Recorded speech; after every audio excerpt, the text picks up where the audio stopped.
You'll need 1/4 cup of a good quality extra virgin olive oil, 1/4 cup of milk, and 1 large egg. You'll also need unseasoned breadcrumbs.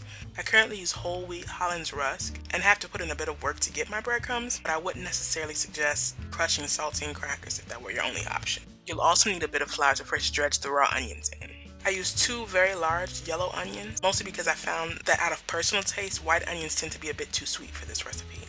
I use parsley flakes here, but I've since realized that was more for aesthetic reasons than taste. You'll also need about a teaspoon of onion powder. Again, I'd initially used garlic powder, but realized that I was basically fighting against the onion flavor, so now I either use a bit of onion powder or no additional seasoning at all. That is beyond the teaspoon of sea salt next to the actual onions. Get your breadcrumb seasoned with the onion powder, sea salt, and parsley if you so choose.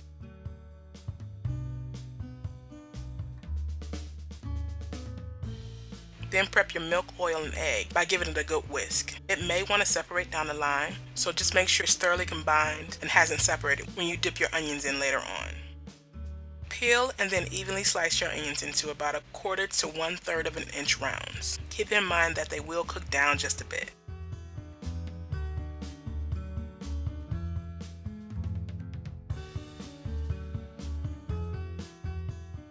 Then proceed to carefully separate the slices into the individual rings. Some layers of onion will be thinner than others, so don't worry too much if some tend to break.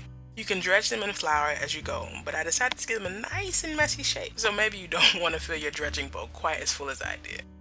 Separate out the broken rings in order to do those last, and then begin to bread the whole onion rings.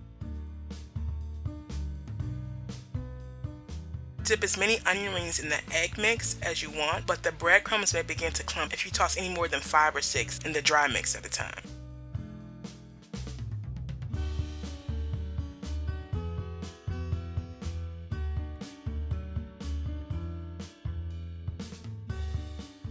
By the time you're done breading the whole rings, the dry mix will have become a bit more coarse, which is also the reason why I save the broken rings until last. The quality goes down a bit, but they're nice when you want a little extra nibble. Bake these in a 400-degree preheated oven on a mid-level rack for about 12 to 15 minutes, or until they're golden brown. My Teflon sheet helps them to brown on the bottom, so I'm not quite sure if you'll need to flip them halfway through if you're using some other non-stick surface. I've served these with salmon burgers, and sometimes with vegetable soup, but they're really great on their own. But seriously, if White Castle were to ask me to be their onion ring taste tester, I would probably become a vegetarian in a heartbeat just to compensate. So with that being said, they're actually delicious onion rings considering they haven't been deep fried in oil. I really hope you give them a try.